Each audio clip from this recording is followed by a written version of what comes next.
Present మనం చేస్తున్న mistakes ఏంటంటే మన 20స్లో మన ఫ్యూచర్ గురించి ఆలోచించకపోవడం.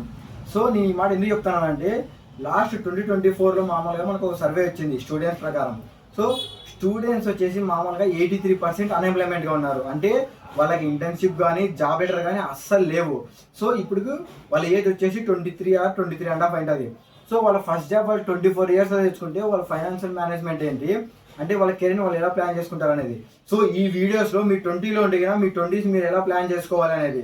సెకండ్ థింగ్, నేను ఎందుకు ఆ టాపిక్ చెప్తానంటే యాక్చువల్గా నేను వచ్చేసి చాలా బుక్స్ చదివా. Rich dad poor dad, atomic habits and how I raise myself from failure and success, psychology of money, power of ikigai and how to build our career and everything. అంటే ఈ బుక్స్లో ఏముందంటే ఒక 20స్లో ఉన్నప్పుడు మన కెరియర్ని మనం ఎలా ప్లాన్ చేసుకోవాలని చెప్పి. బేస్ బాగుంటే ఇల్లు బాగుంటుంది. అదేవిధంగా మన కెరియర్లో ప్లానింగ్ బాగుంటే ఒక పద్ధతిలో అన్నీ వెళ్తాయి. ఇన్వెస్ట్మెంట్ కానీ, బిజినెస్ కానీ, ఏదో జాబ్ కానీ. సో ఈ వీడియోలో నేను 2 పాసిబిలిటీస్ చెప్తా. ఈ వీడియో వచ్చేసి నార్మల్గా ఎవరిని ఉద్దేశించి కాదు, ఎవరిని జాబ్ చేసే వాళ్ళు తప్పని కాదు, బిజినెస్ తోపని కాదు. సో మన లైఫ్ ఇన్ఫ్లేషన్ బీట్ కావడానికి నీ 20స్లో ఉన్నప్పుడు టైం వేస్ట్ కాకుండా దాన్ని ఎలా ఉపయోగించుకోవాలనేది నీ వీడియో చెప్తా. సీనియర్ నెంబర్ 1, ఇక్కడ ప్రాబ్లం ఏంటంటే ఎవరైతే స్టూడెంట్ జాబ్ మైండ్ సెట్ ఉండి జాబ్కి వెళ్తారో జాబ్కి వెళ్ళిన తర్వాత వాళ్ళు చేసేది వాళ్ళ ప్రాసెస్ ఎలా ఉంటుందంటే ఫస్ట్ 3 ఇయర్స్ ఒక ఫ్రెషర్కి జాబ్ ఇచ్చారంటే కన్నా వాళ్ళు 3 ఇయర్స్ బాండ్ తీసుకుంటారు. సో అక్కడతో మీ ఏజ్ వచ్చేసి 25 ఇయర్స్ అవుతాయి. నెక్స్ట్ 3 ఇయర్స్ సీనియర్ పొజిషన్కి వస్తారు. నెక్స్ట్ 3 ఇయర్స్కి వచ్చేసి టీమ్ లీడ్ పొజిషన్కి వస్తారు. At the end me age వచ్చేసి ఇక్కడ 32, 33 వచ్చేసింది. సో ఆ తర్వాత మ్యారేజ్, ఆ తర్వాత పిల్లలు, ఆ తర్వాత వచ్చేసి మళ్ళీ వర్క్ అది ఇది అంటారు. నార్మల్గా ఇంకా రిటైర్మెంట్ తీసుకుంటారు. ఫైనల్లీ 60-70 ఇయర్స్ వచ్చే లోపల చాప్టర్ క్లోజ్ అవుతుంది. ఇది సీనియర్ నెంబర్ 1. ఈ ఎంటైర్ ప్రాసెస్లో మనం ఏం లూజ్ అవుతున్నాం అంటే కదా మన పేరెంట్స్తో టైం స్పెండ్ చేయకపోవడం. ఫర్ ఎగ్జాంపుల్ ఒక ఎంఎన్సీలో ఎవరికైనా జాబ్ వచ్చిందంటే వాళ్ళ ఒక సొంత ప్రదేశాన్ని వదిలేసి బెంగళూరు కానీ, హైదరాబాద్ కానీ, చెన్నై కానీ, పూణే కానీ ఇలాంటి ఒక వేరే మైగ్రేషన్ అయ్యి వేరే ప్లేసెస్కి అక్కడ స్టే చేస్తారు పీజీస్లో. అక్కడ ఫుడ్ బాగదు. మనకు వచ్చేది ఒకే ఒక లైఫ్. ఈ ఒక లైఫ్లో మనము అంటే ఇప్పుడు నేను ఏం చెప్పాలనుకున్నా అంటే ఒక కింద పని చేసి తక్కువ అలా అనట్లేదు. నేనేం చెప్తున్నా అంటే క్వాలిటీ ఆఫ్ లైఫ్. మనకు ఒక లైఫ్ వచ్చింది, మనకి జన్మించిన మన పేరెంట్స్తో మనం టైం స్పెండ్ చేయలేకపోతున్నాము. మనకి ఇష్టమైన మన పనిని మనం చేయలేకపోతున్నాము. మన ప్యాషన్ కానీ, మన డ్రీమ్స్ కానీ. చాలామంది ఇదే లూప్లో పడిపోయినారు. ఎందుకంటే వన్స్ ఒక వ్యక్తికి జాబ్ వచ్చిన తర్వాత ఆ ఒక ప్రాసెస్ ఎలా ఉంటుందంటే కంటిన్యూస్ లెర్నింగ్ ప్రాసెస్.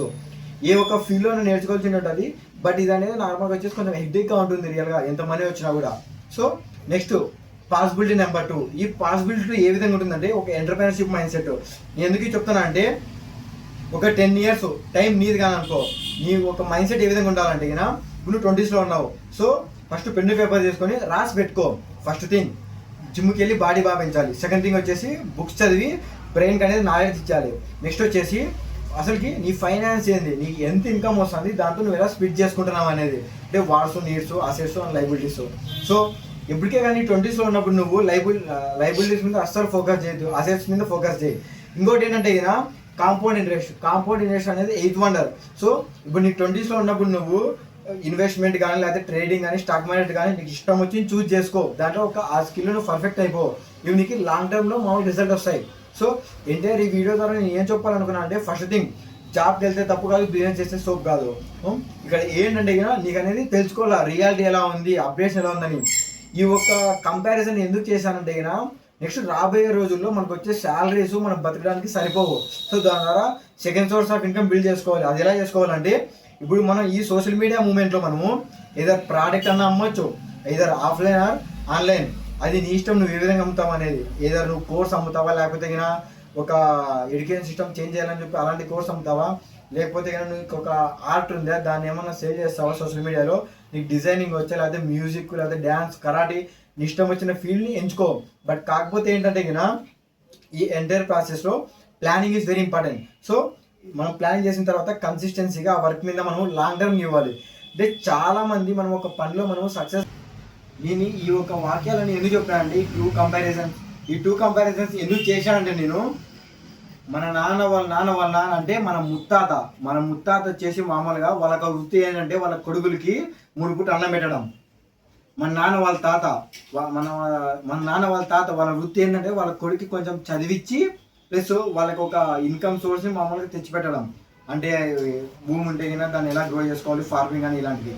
సో మన నాన్నలో ఒక వృత్తి ఏంటంటే మనకి ఎడ్యుకేషన్ ప్రొవైడ్ చేయడం. సో ఇప్పుడు ఈ ఒక అప్డేటెడ్ టెక్నాలజీస్లో మన పేరెంట్స్ అసలుకి అంటే ఏంటో తెలియని వాళ్ళు కూడా మన కొడుకుల్ని అంటే వాళ్ళ కొడుకులు బాగుండాలని చెప్పి భవిష్యత్తు ఇలాంటి కోర్సెస్ జాయిన్ చేపిస్తున్నారు. 30 lakhs 40 lakhs పెట్టి పెద్ద పెద్ద ఇంజనీరింగ్ కాలేజ్లో.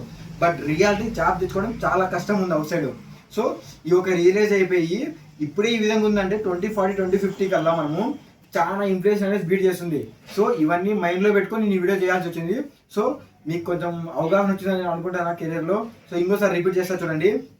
జాబ్ చేయడం తప్పు కాదు, బిజినెస్ చేస్తే తప్పు కాదు. నువ్వు ఇంకోటి ఏం చేయాలంటే ఇక జాబ్ మీద ఫోకస్ చేసి నెక్స్ట్ 10 years నీ టైం వేస్ట్ చేసుకోకుండా నెక్స్ట్ 10 yearsలో నీ ఎంపైర్ ఎలా బిల్డ్ చేసుకోవాలని చూసుకో. నువ్వు 20sలో అంటే బాడీని ట్రైన్ చేయి, బ్రెయిన్ ట్రైన్ చేయి, అలాగే కాంపౌండ్ ఇంట్రెస్ట్ గురించి తెలుసుకో. ఇప్పుడు బిగ్గెస్ట్ అసెట్ ఏంటంటే ఇక స్టాక్ మార్కెట్ గురించి నేర్చుకోవడం బిగ్గెస్ట్ అసెట్. నెక్స్ట్ 10 yearsలో ఇది 2025 నుంచి 2035 వరకు నేను కొంచెం మంచి కంటెంట్ మీకు రావాలనుకుంటున్నాను. మీరు స్టూడెంట్ అయినా లేకపోతే కినా యంగ్ ఏజ్లో ఉంటే ఈ యొక్క ఛానల్ సబ్స్క్రైబ్ చేసి పెట్టుకోండి. అలాగే మీ ఫ్రెండ్స్ ఎవరైతే కినా కొంచెం డిఫరెంట్గా థింక్ చేస్తుంటారో, లైఫ్లో ఏదో సాధించాలనుకుంటారో వాళ్ళకి ఈ యొక్క ఛానల్ని పరిచయం చేయండి. దాని ద్వారా వాళ్ళకి కొంచెం నాలెడ్జ్ వస్తుంది, మ్యూచువల్ బెనిఫిట్స్ ఉంటాయి. Thank you so much.